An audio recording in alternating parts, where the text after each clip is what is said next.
Last lecture में हमने Gauss's theorem का एप्लीकेशन हम स्टार्ट किए थे।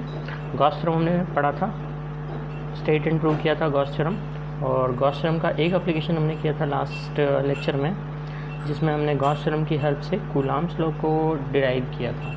ठीक है, उसका हम सेकंड एक एप्लीकेशन करने वाले हैं आप, और ये सारे एप्लीकेशन मोस्ट इम्पॉर्टेंट हैं, हमने आपको बताया था। सेकंड एप्लीकेशन है कि we are finding electric field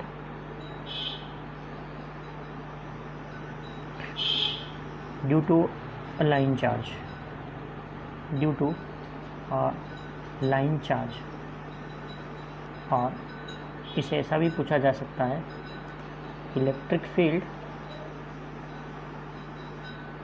due to infinitely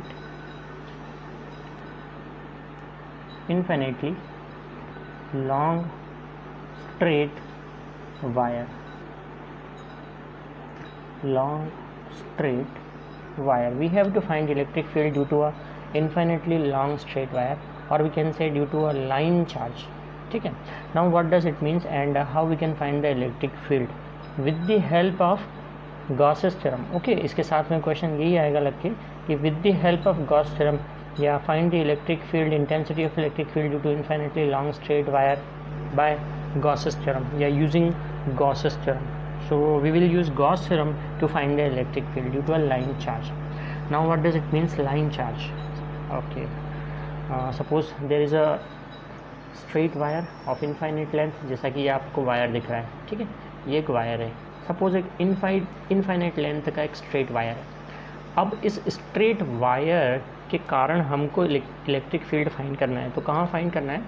इस वायर के अराउंड कहीं भी किसी पॉइंट पे। सपोज इस वायर के अराउंड मुझे इस पॉइंट पर फाइंड करना है इलेक्ट्रिक फील्ड क्या है, इस पॉइंट पर फाइंड क्या है, इस पॉइंट पर फाइंड करना है, किधर भी, यानी इस वायर के अराउंड मुझे किसी पॉइंट पर जब अगर फाइंड करनी हो इलेक्ट्रिक फील्ड, ठीक है, वो केस है ये। तो आप समझिएगा, सपोज़ ये एक स्ट्रेट वायर है, जैसा कि आपको दिख रहा है स्ट्रेट वायर है। इसमें अब स्ट्रेट वायर है तो ये जो स्ट्रेट वायर है ये चार्ज है। सपोज इस पर एक यूनिफॉर्मली चार्ज ये स्ट्रेट वायर है, मतलब इस पर सपोज पॉजिटिव चार्ज है। ठीक है, तो फिर क्या होगा, देखिए पूरे अगर इस स्ट्रेट वायर पे पॉजिटिव चार्ज है ना, तो क्या होगा, हमें ये पता है कि अगर पॉजिटिव चार्ज है तो इसके आसपास क्या प्रोड्यूस हो जाएगी, इलेक्ट्रिक फील्ड प्रोड्यूस हो जाएगी। तो इसके आसपास जो इलेक्ट्रिक फील्ड होगी वो किस आकार की होगी, किस शेप की होगी, सिलेंडरिकल है ना, ऐसी गोल होगी ना इसके आसपास जैसी होगी। तो वैसे ही मैं ड्रॉ कर रहा हूँ एक फिगर कि सपोज़ ये ऐसा एक इनफाइनाइट लेंथ का स्ट्रेट वायर है। ठीक है, एक स्ट्रेट वायर है और ये पॉजिटिवली चार्ज है, इस पर पॉजिटिव चार्ज, स्टैटिक चार्ज है। तो इसके अराउंड जो इलेक्ट्रिक फील्ड होगी, यानी कि इलेक्ट्रिक लाइंस निकलेंगी। ठीक है, तो इलेक्ट्रिक लाइंस निकलेंगी तो उसका जो शेप होगा, जिसको हम कहेंगे गॉसियन सरफेस, वो गॉसियन सरफेस कैसा होगा, सिलेंड्रिकल होगा, है ना, ऐसा सिलेंड्रिकल होगा ये गॉसियन सरफेस। इसके अराउंड जो होगा, क्योंकि जो इलेक्ट्रिक लाइंस निकलती हैं कंडक्टर से वो कैसी निकलती हैं, परपेंडिकुलर निकलती हैं, चारों डायरेक्शन में होगी। तो हम कंसीडर कर सकते हैं कि आर रेडियस का एक सिलेंडर बन रहा है इसके आसपास। एक्चुअल में कोई सिलेंडर नहीं होता है, हाँ, एक्चुअल में कुछ नहीं है सिलेंडर, एक्चुअल में तो सिर्फ ये एक स्ट्रेट वायर ही है लॉन्ग। ओके, हमको फाइंड करना है कि इससे आर डिस्टेंस पे सपोज कोई एक पॉइंट है, अगर पी, ये यहाँ पे एक पॉइंट पी है, हमें इस पी पॉइंट पर निकालना है कि इंटेंसिटी ऑफ इलेक्ट्रिक फील्ड क्या है। पी पॉइंट इसके चारों तरफ किधर भी हो सकता है। हमने मान लिया कि आर रेडियस में है ये पी पॉइंट कहीं पे, जहाँ हमको फाइंड करना है इंटेंसिटी ऑफ इलेक्ट्रिक फील्ड। तो हम आर रेडियस का एक सिलेंड्रिकल सरफेस अज्यूम कर सकते हैं ना। ऑब्वियसली उस सरफेस को क्या कहते हैं, गॉसियन सरफेस। ध्यान रखिएगा, उस सरफेस को हम क्या कहेंगे, गॉसियन सरफेस कहेंगे, क्योंकि उससे निकलने वाले इलेक्ट्रिक फ्लक्स को हम क्या करेंगे, मेज़र करेंगे, क्योंकि ऑब्वियसली इसके आसपास से क्या निकलेगा, इलेक्ट्रिक फ्लक्स निकलेगा, है ना। तो जो डी एस है, यानी डी एस, यहाँ पे डी एस की डायरेक्शन, वेक्टर की डायरेक्शन किस तरफ होगी, इधर की तरफ होगी, लेकिन इंटेंसिटी ऑफ इलेक्ट्रिक फील्ड की डायरेक्शन किधर होती है, इधर होती है, सरफेस के परपेंडिकुलर। ये जो सरफेस है इसके परपेंडिकुलर है, वैसे ही एक डी एस की डायरेक्शन इधर ऊपर होगी वेक्टर की, तो सरफेस के परपेंडिकुलर इलेक्ट्रिक फील्ड की डायरेक्शन तो इधर होती है। ठीक है, ये आर रेडियस का एक सिलेंड्रिकल सरफेस है, हमने मान लिया। हम ये मान लेते हैं कि ये जो सिलेंडर है इसकी लेंथ है एल, इस सिलेंडर की लेंथ है एल और रेडियस है आर। तो हम क्या क्या कंसीडर करते हैं फाइंड करने के लिए, we consider an infinite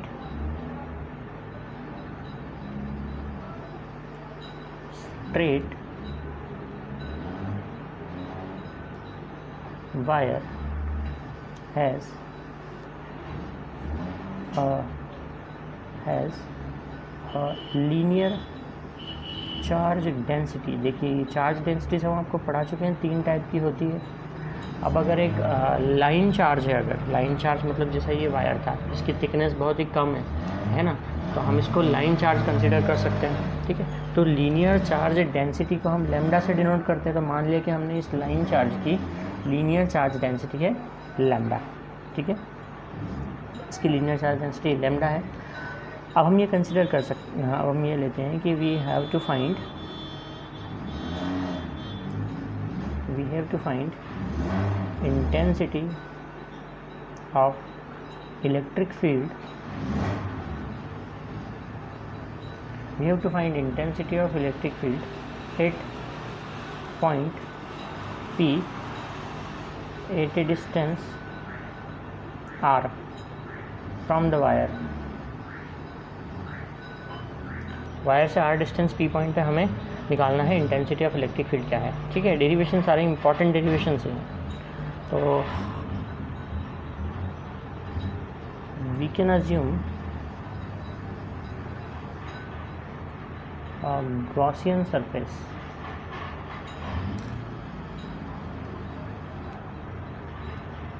of radius r and length l around the wire। तो आप क्या फाइंड करेंगे कि इससे निकलने वाला इलेक्ट्रिक फ्लक्स क्या होगा, ठीक है, वो हम फाइंड करेंगे कि इससे निकलने वाले इलेक्ट्रिक फ्लक्स की वैल्यू क्या होगी। ओके, तो net electric flux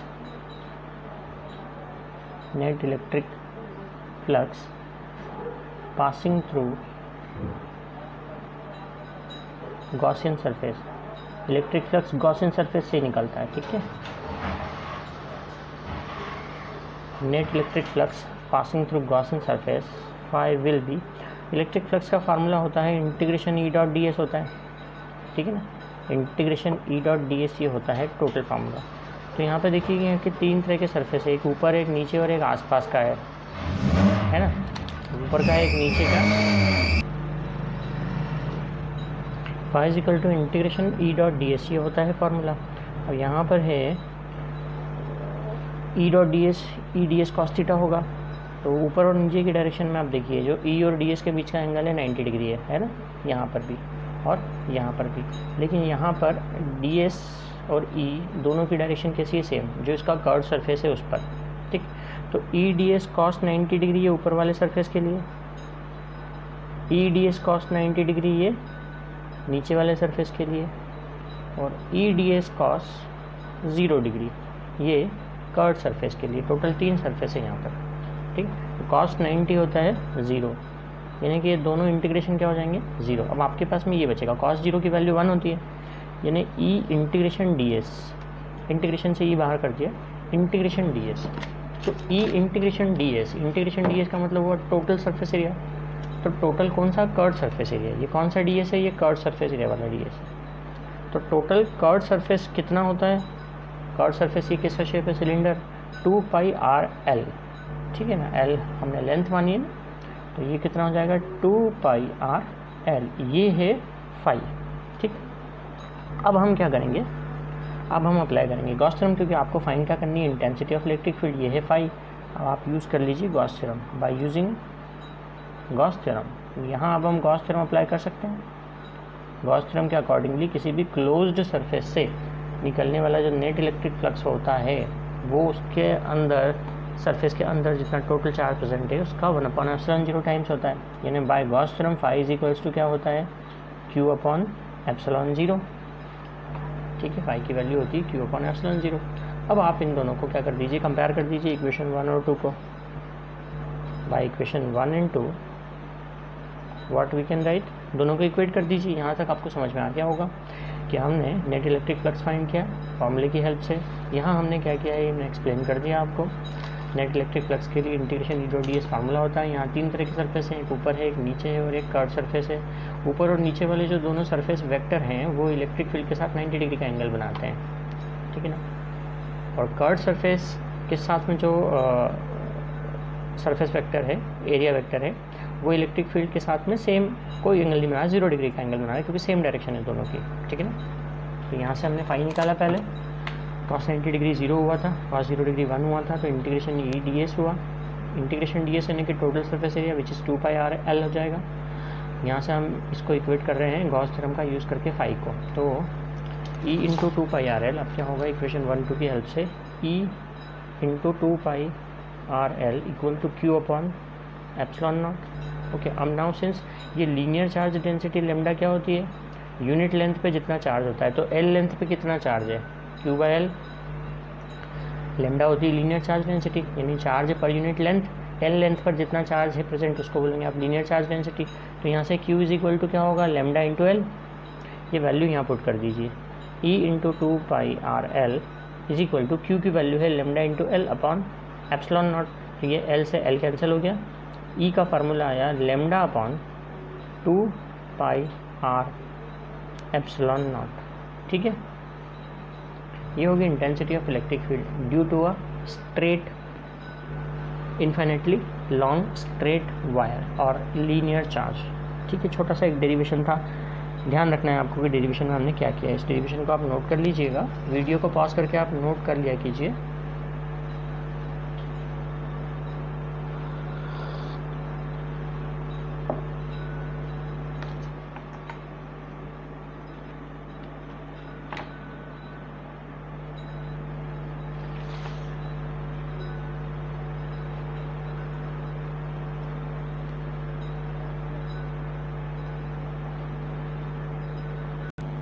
third application हम कर रहे हैं, we are finding electric field due to uniformly charge infinitely plane sheet.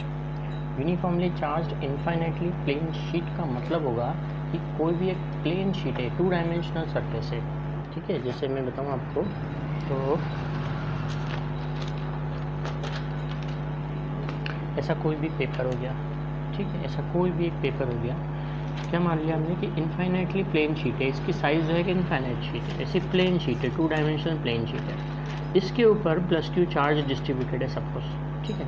इस पर कैसा चार्ज डिस्ट्रीब्यूटेड है, +Q चार्ज डिस्ट्रीब्यूटेड है। ऐसी एक शीट हो गई जिस पर +Q चार्ज डिस्ट्रीब्यूटेड है। शीट के 2 सरफेस होंगे, है ना, तो एक इस तरफ का सरफेस होगा, एक इस तरफ का सरफेस होगा। ओवरऑल +Q चार्ज डिस्ट्रीब्यूटेड है। अब हम इसमें गॉसियन सरफेस अज्यूम करेंगे, तो कैसा अज्यूम कर सकते हैं हम इसमें गॉसियन सरफेस, क्योंकि इससे इलेक्ट्रिक लाइंस ऐसे निकलेंगी बाहर की तरफ, और इस साइड से भी बाहर की तरफ ऐसी इलेक्ट्रिक लाइंस निकलेंगी, इधर भी और इधर भी। तो हम गॉसियन सरफेस कैसा अज्यूम कर सकते हैं, इन सारे एप्लीकेशंस में आपको गॉसियन सरफेस ही अज्यूम करना है। आप कैसा गॉसियन सरफेस अज्यूम कर सकते हैं, आप छोटा सा एक स्मॉल एरिया लें और एक ऐसा एक सिलेंड्रिकल गॉसियन सरफेस आप अज्यूम कर सकते हैं इसमें, ऐसा, क्योंकि जो इलेक्ट्रिक लाइंस निकलेंगी, इनफाइनाइट प्लेन शीट है अगर, तो एक पर्टिकुलर रेडियस का, सपोज हमने इसकी जो डिस्टेंस है आपको, जैसे आपको इस प्लेन शीट से P पॉइंट पे R डिस्टेंस पे है, अगेन ये P पॉइंट यहाँ से शीट से R डिस्टेंस पर ये P पॉइंट है, यहाँ पर आपको फाइंड करनी है इंटेंसिटी ऑफ इलेक्ट्रिक फील्ड। ये P पॉइंट इधर भी हो सकता है, ये P पॉइंट इधर भी हो सकता है, किस तरफ भी हो सकता है, ठीक है। तो ये इलेक्ट्रिक फील्ड की डायरेक्शन ये होगी, यहाँ पर E की डायरेक्शन, इसी P पॉइंट पर हमको निकालना है कि कितनी होगी इलेक्ट्रिक फील्ड। ये P पॉइंट R डिस्टेंस पर है, ऐसा हमने अज्यूम कर लिया है ना। ये जो है आपका, ये क्या है, गॉसियन सरफेस है, नहीं इमेजिनरी सरफेस होता है, जहाँ पर इलेक्ट्रिक लाइंस निकलती हैं बाहर, तो हम उसको एक सरफेस मान सकते हैं। ऐसा गोल सरफेस मान लिया हमने कि सिलेंड्रिकल सरफेस होगा। ऐसा हमने क्यों माना है, क्योंकि शीट जो है वो तो इनफाइनाइट डायमेंशन की, इनफाइनाइट लेंथ, इनफाइनाइट विड्थ की शीट है, ठीक है। तो आप कहें कि हम इसको एक स्क्वायर शेप में या ऐसे क्यूबिकल शेप में मान सकते हैं, तो ऐसा नहीं हो सकता है पॉसिबल, क्योंकि जो इलेक्ट्रिक लाइंस निकलेगी, आप जस्ट इमेजिन कीजिए, क्योंकि यहाँ हम प्रैक्टिकली उसको आपको बता नहीं सकते हैं, क्योंकि जो इमेजिन कीजिए इलेक्ट्रिक लाइंस ऐसे चारों साइड से निकल रही है एक प्लेन शीट, है ना, ये पेपर ही हो गया, सपोज प्लेन पेपर ही है, इसके आसपास जैसे इलेक्ट्रिक लाइंस निकल रही हैं, परपेंडिकुलर निकलती हैं इस तरीके से, है ना। तो ये इनफाइनाइट डायमेंशन का है, और आपको फाइंड करनी है किसी पर्टिकुलर पॉइंट पे इलेक्ट्रिक फील्ड, तो आप इसके अंदर ये एक सिलेंडर अज्यूम कर सकते हैं, ठीक है, एक सिलेंडर को मान करके हम कर रहे हैं। तो यहाँ पर इलेक्ट्रिक फील्ड इस तरफ से इलेक्ट्रिक फील्ड की डायरेक्शन इधर की तरफ होगी, बाहर की लाइन निकलेगी इलेक्ट्रिक लाइंस, और उस साइड से इस तरफ होगी इलेक्ट्रिक फील्ड की डायरेक्शन, बाहर की साइड निकलेगी इलेक्ट्रिक लाइंस, दोनों साइड से बाहर की साइड निकलेगी इलेक्ट्रिक लाइंस, क्योंकि पूरी शीट के ऊपर प्लस चार्ज डिस्ट्रीब्यूटेड है ना। हम ये मान लेते हैं इस वाला जो सरफेस है, इधर का जो सरफेस है ये गोल सर्कुलर सरफेस है ना, ये भी DS मान लेते हैं आप इधर का, इसको DS1 मान लीजिए आप सपोज़, इसको आप DS2 मान लीजिए, और इसको आप मान लीजिए DS3, ठीक है, DS1 DS2 और DS3। इलेक्ट्रिक फील्ड की डायरेक्शन इधर से इस तरफ है, इधर से इस तरफ है, ओके। और हमने मान लिया कि इसका जो एरिया ऑफ क्रॉस सेक्शन है वो है A। सारी चीज़ें हम यहाँ कंसिडर कर लेते हैं एक जगह पे, यहाँ हम कंसिडर कर लेते हैं कि consider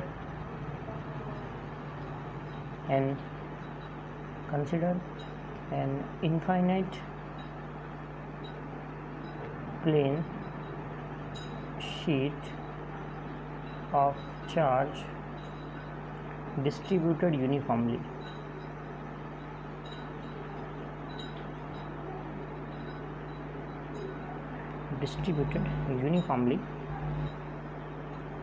we have to find intensity of electric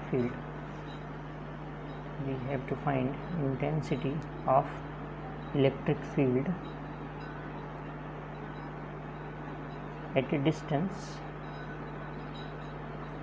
r from the sheet,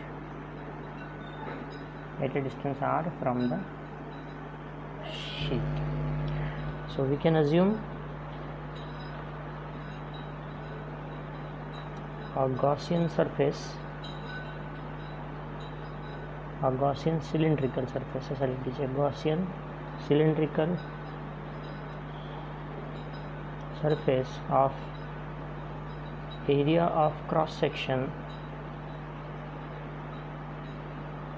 A, area of cross section उसका आपने A कंसिडर कर लिया, ठीक है। सो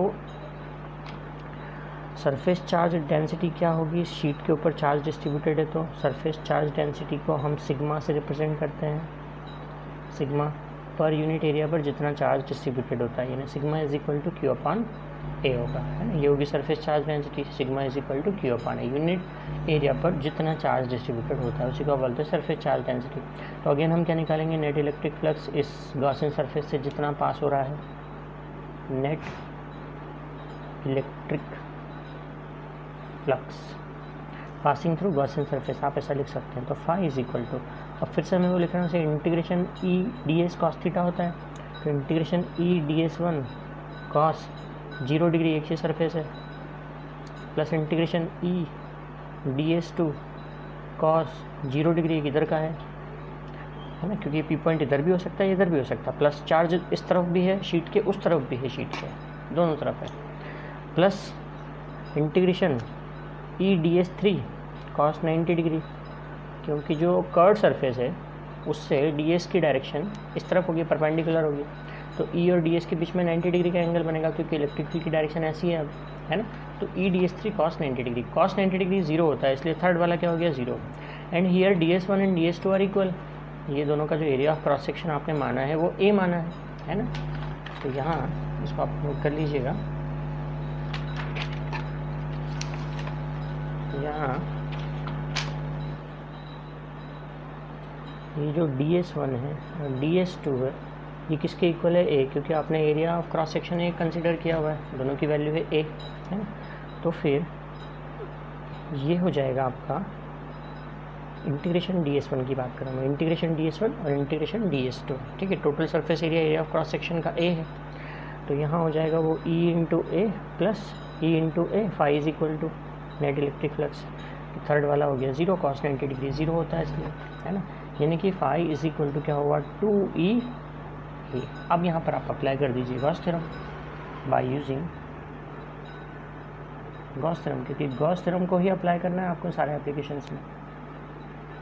गॉस थ्योरम के अकॉर्डिंगली फाई इक्वल्स टू होता है Q अपॉन एप्सिलॉन नॉट, इसको इक्वेशन 2 दे दीजिए, इसको इक्वेशन आप 1 दे दीजिए। तो by equation 1 and 2 2EA is equal to Q upon epsilon naught. तो E इज इक्वल टू क्या होगा, Q upon 2 epsilon naught A, and Q upon A sigma surface charge density. So E का formula क्या हुआ आपके लिए, sigma upon 2 epsilon naught. This is the electric field, ठीक है, near infinite plane sheet, sigma upon 2 epsilon naught. अब ये देखिए कि ये जो इलेक्ट्रिक फील्ड होती है यहाँ, है ना, ये सिर्फ सरफेस चार्ज डेंसिटी पर डिपेंड कर रही है, बाकी किसी पे नहीं, और मीडियम पे कि एप्सिलॉन नॉट है, और मीडियम पे डिपेंड कर रही है, बाकी ये डिपेंड नहीं कर रही है कि डिस्टेंस कितनी है उस पी पॉइंट की, है ना, क्योंकि यहाँ कहीं भी आर नहीं आ रहा है, यानी पी पॉइंट कहीं भी हो डिस्टेंस पर डिपेंड नहीं कर रहा है, चार्ज डेंसिटी पर डिपेंड कर रहा है कि यूनिट एरिया में कितना चार्ज डिस्ट्रीब्यूटेड है उस शीट के ऊपर, उतनी क्या होगी इलेक्ट्रिक फील्ड होगी। जितना ज़्यादा सरफेस चार्ज डेंसिटी होगी उतनी ज़्यादा इलेक्ट्रिक फील्ड होगी, है ना, क्योंकि इसके अलावा और कोई वेरिएबल यूज़ में नहीं आ रहा है इलेक्ट्रिक फील्ड में, तो डिस्टेंस पर डिपेंड नहीं कर रही है इलेक्ट्रिक फील्ड यहाँ इस केस के अंदर। ठीक है, समझ में आ गया। ये फार्मूले का बाद में और भी कई जगह पर यूज़ में होगा, इसलिए आप ध्यान रखिएगा इस फार्मूले को, है ना। ये फार्मूला कहाँ से आया है, कैसे आया है, एक प्लेन शीट है जो यूनिफॉर्मली चार्ज है, उसके पास में किसी पॉइंट पी पे आप निकाल रहे हो इंटेंसिटी ऑफ इलेक्ट्रिक फील्ड, इसलिए ये, और ये जो शीट है ये यूनिफॉर्मली चार्ज है दोनों साइड से, है ना। अगर ये शीट किसी एक साइड से चार्ज होती है, इसका मतलब होता है कि दूसरी तरफ कोई चार्ज नहीं होता, यानी कि जितना अभी चार्ज है उसका हाफ होता, जितना अभी जो चार्ज है उसका क्या होता, हाफ होता, मतलब केवल एक ही साइड से चार्ज होती, दूसरी साइड से चार्ज नहीं होती, तो फिर आप इधर ये सरफेस लेते ही नहीं। जब आप इधर ये सरफेस लेते ही नहीं तो फिर यहाँ पर ये 2 नहीं आता, ये जो डिवाइड में 2 आया है ये नहीं आता, सिर्फ एक ही ये आता है, ई ए इज इक्वल टू हो जाता है Q अपॉन एप्सिलॉन नॉट। ठीक है, तो ई की value Q upon epsilon naught ए हो जाती है, यानी सिग्मा अपॉन एप्सिलॉन नॉट हो जाता है। यानी कि अगर सरफेस केवल एक ही साइड से चार्ज है, दूसरी साइड से नहीं है, तो फिर इलेक्ट्रिक फील्ड क्या होती है उस तरफ, सिग्मा अपॉन एप्सिलॉन नॉट होती है, 2 नहीं आ जाता, है ना। दोनों साइड से चार्ज होने की वजह से क्या हो जाती है, इलेक्ट्रिक फील्ड हाफ हो जाती है। यानी अगर एक ही साइड से चार्ज होती है इलेक्ट्रिक फील्ड तो ज़्यादा होती वैल्यू, ठीक है।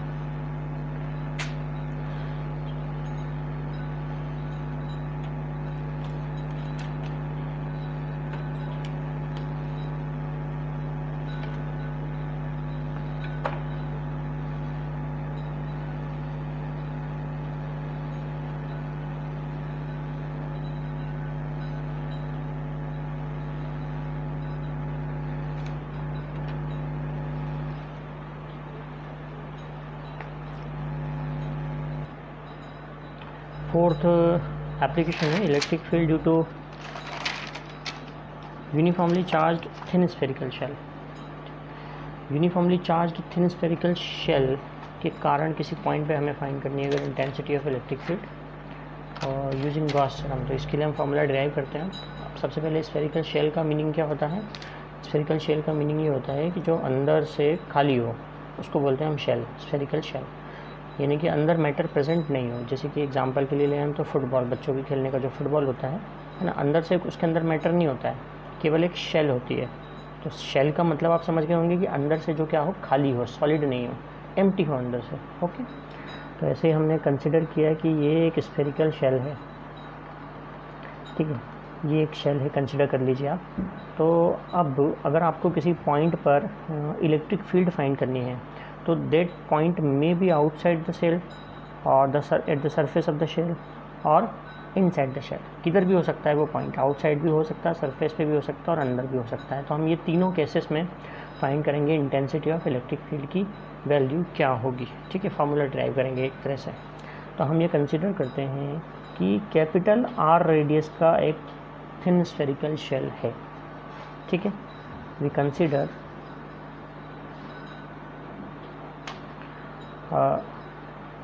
uniformly charged thin spherical shell of radius R radius का एक शेल है, यूनिफॉर्मली चार्ज्ड है, ठीक है। And we have to find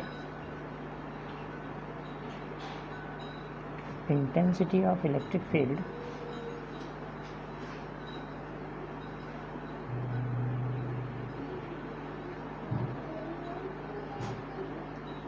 at a point P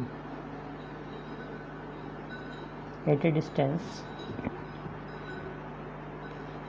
distance r from the center of spherical shell. ये पी पॉइंट पे हमें find करना है इलेक्ट्रिक फील्ड जो कि सेंटर से स्मॉलर डिस्टेंस पे, सेंटर मान लिया हमने कि ओ है, ठीक है। देखिए हमने एक जनरल कंसिडरेशन लिख दिया कि क्या है, ओके। अब जो पी पॉइंट है, केस नंबर 1 लेते हैं हम। Case number 1,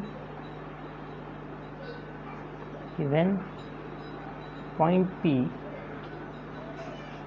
lie outside the shell। इस केस में क्या होगा, r ग्रेटर देन होगा कैपिटल R से, क्योंकि स्मॉल r क्या है, डिस्टेंस है पी पॉइंट की सेंटर से, और कैपिटल R रेडियस है स्फेरिकल शेल का। मतलब यहाँ पर केस नंबर 1 का डायग्राम हम बनाएं तो पी पॉइंट बाहर है r डिस्टेंस पे, यहाँ सपोज यहाँ पर है, तो इस पी पॉइंट से होते हुए क्या हम कंसिडर कर सकते हैं, एक और स्फीयर कंसिडर कर सकते हैं। ये पी पॉइंट यहाँ पर है, इलेक्ट्रिक फील्ड की डायरेक्शन इस पी पॉइंट पर इधर की तरफ ही होगी, है ना। और ये पी पॉइंट की जो डिस्टेंस है वो है स्मॉल r। तो इस स्मॉल r रेडियस का आप एक स्फीयर कंसिडर कर सकते हो इसके आसपास, जिसको आप क्या बोलोगे, गॉसियन सरफेस। आप एक इसे डैश डैश करके बना लीजिएगा स्फीयर इसके आसपास, है ना। ये जो सरफेस होगा ये क्या होगा, गॉसियन सरफेस होगा, गॉसियन सरफेस है। तो पी पॉइंट आउटसाइड है, शेल के बाहर है। आपको पी पॉइंट पे फाइंड करनी है intensity of electric field find करनी है पी पॉइंट पे, ठीक है। तो गॉस थ्योरम हम अप्लाई करते हैं, उसके पहले नेट इलेक्ट्रिक फ्लक्स फाइंड करेंगे कि नेट इलेक्ट्रिक फ्लक्स कितना होगा। जैसे हर बार हम निकालते हैं, net electric flux through Gaussian surface, through Gaussian surface phi is equals to integration E dot d s होता है, integration E dot d s. और ई डी एस दोनों की डायरेक्शन सेम होगी क्योंकि स्फेरिकल सरफेस है सिमेट्रिक। इलेक्ट्रिक फील्ड की direction भी सरफेस से बाहर होगी परपेंडिकुलरली, डी एस की डायरेक्शन भी सरफेस से बाहर होगी परपेंडिकुलरली। तो दोनों सेम डायरेक्शन में होंगे, मतलब एंगल क्या होगा, 0 डिग्री। ई डी एस कॉस जीरो होता है 1, इन्हें इंटीग्रेशन हुआ ई डी एस, ठीक है। तो इसको आप लिख सकते हो ई इंटीग्रेशन डी एस यानी टोटल सरफेस एरिया। स्फीयर का टोटल सरफेस एरिया होता है 4 पाई r स्क्वायर। तो यहाँ पर वो स्फीयर जो है वो है स्मॉल r रेडियस का है। बाहर वाले स्फीयर की हम बात कर रहे हैं गॉसियन सरफेस की। तो गॉसियन सरफेस का, गॉसियन सरफेस मतलब जो बाहर है स्फीयर आपका, ठीक है, ये इसका सरफेस एरिया चाहिए हमें। इसके सरफेस एरिया ऑफ स्फीयर का फार्मूला होता है 4 पाई r स्क्वायर। तो r कौन सा लोगे आप, स्मॉल r, ये क्योंकि हम आउटर स्फीयर ले रहे हैं, गॉसियन सरफेस आउटर सरफेस है, ठीक है। तो टोटल सरफेस एरिया हुआ ई तो बाहर है, integration d s that is 4 pi r square, ये है फाई। अब इसमें आप अप्लाई कर दीजिए Gauss theorem by using Gauss theorem is phi is equals to Q upon epsilon naught. तो इन दोनों को आप इक्वेट करेंगे तो E into 4 pi r square is equal to Q upon epsilon naught, ठीक है, आप ऐसा लिखोगे। अब यहाँ पर जो सरफेस चार्ज डेंसिटी है, क्योंकि ये एक स्फेरिकल शेल है, सॉलिड स्फीयर नहीं है, स्फेरिकल शेल है, तो यहाँ पर जो चार्ज डेंसिटी होगी वो भी सरफेस चार्ज डेंसिटी होगी सिग्मा इज इक्वल्स टू क्या होगा, यूनिट एरिया पर जितना चार्ज होता है ना। तो एरिया कितना है 4 pi r square, charge divided by area, Q by A अभी हमने यूज़ किया था पिछले डेरिवेशन में भी। यहाँ पे A की वैल्यू हमें पता है ना, surface area 4 pi r square है। तो सिग्मा यानी सरफेस चार्ज डेंसिटी सिग्मा क्या होती है, Q upon 4 pi r square, ठीक है। बट जो ये Q चार्ज डिस्ट्रीब्यूटेड है एक्चुअली वो स्फेरिकल शेल पर डिस्ट्रीब्यूटेड है, ना कि गॉसियन सरफेस पे। ये बात का आप ध्यान रखना कि चार्ज कहाँ डिस्ट्रीब्यूटेड है, चार्ज किस पर डिस्ट्रीब्यूटेड है, जो अंदर जो आपकी शेल है स्फेरिकल शेल एक्चुअली कौन सी है, ये है। चार्ज किस पर डिस्ट्रीब्यूटेड है, इसी पर डिस्ट्रीब्यूटेड है, प्लस चार्ज। तो सरफेस एरिया आप किसका लोगे, इसी का लोगे जो स्फेरिकल शेल है, और उसकी रेडियस कितनी है, कैपिटल R, ठीक है। तो जो एरिया आप लिखोगे वो लिखोगे 4 पाई कैपिटल R स्क्वायर। समझ में आया। सिग्मा क्या है, सरफेस चार्ज डेंसिटी, सिग्मा है सरफेस चार्ज डेंसिटी। तो सरफेस चार्ज डेंसिटी यानी चार्ज पर यूनिट एरिया, कौन सा, सरफेस एरिया अब आएगा, किसका सरफेस एरिया, जिस पे चार्ज Q है। Q किस सरफेस पे है, ये जो शेल है इसके सरफेस पे है, समझ में आया। तो इसी शेल का सरफेस एरिया आएगा, इसलिए हमने कैपिटल आर लिया है। ठीक है, तो यहाँ से क्यू की वैल्यू क्या हो जाएगी, sigma into 4 r square is equal to Q. ये वैल्यू आप यहाँ पुट कर दीजिए, तो E into 4 r square is equal to sigma into 4 r square upon epsilon naught. 4 से 4 कैंसिल हो जाएगा, ई की वैल्यू आएगी sigma into capital R square upon epsilon 0 into small r square. This will be the electric field outside the thin spherical shell at a distance small r। Okay, तो ये पहला case था कि जब P पॉइंट कहाँ हो, बाहर हो शेल के। इस डेरिवेशन को आप नोट कर लीजिएगा कि पॉइंट P को हमने आउटसाइड कंसीडर किया है शेल के, उस केस में E की वैल्यू ये आई है। अब सेकंड केस लेते हैं हम, case number 2, when point P lie at the surface, spherical shell के सरफेस पे हो, तो उस केस में स्मॉल r किसके इक्वल हो जाएगा, कैपिटल R के। सरफेस पे अगर हुआ तो है ना, स्मॉल r किसके इक्वल हो गया, कैपिटल R के। तो ये जो आपका अभी इंटेंसिटी का ऊपर फार्मूला आया है, इसमें आप स्मॉल r को कैपिटल R पुट कर दीजिए, put small r equal to capital R in equation number 1। बस इसके अलावा कोई चेंज नहीं होगा, क्योंकि जो पॉइंट P था अब सरफेस पे आ गया, पहले बाहर था अब सरफेस पे आ गया। तो जो डिस्टेंस है उसकी वैल्यू किसके इक्वल हो गई, रेडियस किसके इक्वल हो गई। तो E इज इक्वल टू कितना हुआ, sigma upon epsilon not. R से R कैंसिल हो जाएंगे दोनों। ठीक है, ये इंटेंसिटी कहाँ पे हो गई, सरफेस पे हो गई स्फेरिकल शेल के। अब तीसरा केस हम लेंगे सरफेस के अंदर। ठीक है, सरफेस के अंदर मतलब यहाँ एक डायग्राम बना देते हैं हम। ये आपका स्फेरिकल शेल है जिसपे +q चार्ज डिस्ट्रीब्यूटेड था, है ना। अब पॉइंट P, अब इसकी रेडियस क्या थी, कैपिटल R थी। पॉइंट P अब अंदर आ गया, तो आपका गॉसियन सरफेस आप अंदर बनाओगे, closed Gaussian surface small r का। ये P पॉइंट अंदर आ गया, समझ में आया, P पॉइंट अंदर आ गया। तो जो आपका गॉसियन सरफेस बनेगा वो अंदर बनेगा, स्मॉल r रेडियस का गॉसियन सरफेस। जैसे P बाहर था तो बाहर बना था गॉसियन सरफेस, है ना। अब P अंदर आ गया तो अंदर बनेगा गॉसियन सरफेस। तो अब case number 3, when point P lie inside, मतलब जब स्मॉल r लेस देन हो कैपिटल R के। ठीक है, अब यहाँ पे देखिए, जब गॉसियन सरफेस अंदर आ गया तो मुझे ये बताइए कि total charge present inside the Gaussian surface कितना है, कुछ भी नहीं, 0। गॉसियन सरफेस खुद यहाँ है, इस गॉसियन सरफेस के अंदर कितना चार्ज प्रेजेंट है, कुछ भी नहीं भाई साहब, 0 है ना।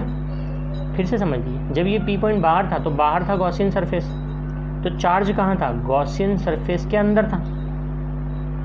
ठीक, जब ये P पॉइंट सरफेस पे आया तो भी चार्ज कहाँ कहलाएगा, गॉसियन सरफेस पे कहलाएगा। लेकिन अब गॉसियन सरफेस खुद अंदर आ गया, तो इस गॉसियन सरफेस के अंदर कितना चार्ज प्रेजेंट है, कुछ भी नहीं, चार्ज तो गॉसियन सरफेस के बाहर है। और गॉस थ्योरम क्या कहती है कि जो नेट इलेक्ट्रिक फ्लक्स है phi Q upon epsilon naught होता है। वो जो Q होता है वो क्या होता है, total charge present inside the closed surface या गॉसियन सरफेस। अब यहाँ इस केस में तो गॉसियन सरफेस के अंदर चार्ज प्रेजेंट है ही नहीं, Q क्या है, 0 है, तो इंटेंसिटी ऑफ इलेक्ट्रिक फील्ड क्या हो जाएगी, 0 हो जाएगी। ठीक है, तो यहाँ भी हम लिखेंगे कि by Gauss theorem, Gauss theorem से सबसे पहले आप ये लिखते हैं कि फाई इज इक्वल्स टू होता है Q अपॉन एप्सिलॉन नॉट, और फाई को आप क्या लिखोगे, इंटीग्रेशन वही ई डॉट डी एस, या आप ई डी एस लिख दीजिए। ठीक है, ई डी एस कॉस तो 0 डिग्री होता है, Q upon epsilon not. But अब यहाँ पे आप क्या लिखेंगे, जैसे पेज खत्म हो गया, मैं पीछे लिख रहा हूँ कि inside the Gaussian surface, inside the Gaussian surface there is no charge present, that is Q is equal to क्या है, 0। Q की वैल्यू 0 रख दोगे, इसलिए इंटेंसिटी ऑफ इलेक्ट्रिक फील्ड क्या हो जाएगी, 0 हो जाएगी। ठीक है, इनसाइड द सरफेस। तो समझ में आया होगा आपको, आई थिंक, है ना। डेरिवेशन भी, ये भी एक इम्पॉर्टेंट डेरिवेशन है थिन स्फेरिकल शेल वाला, इसको भी आप नोट कर लीजिए। केस नंबर 1 से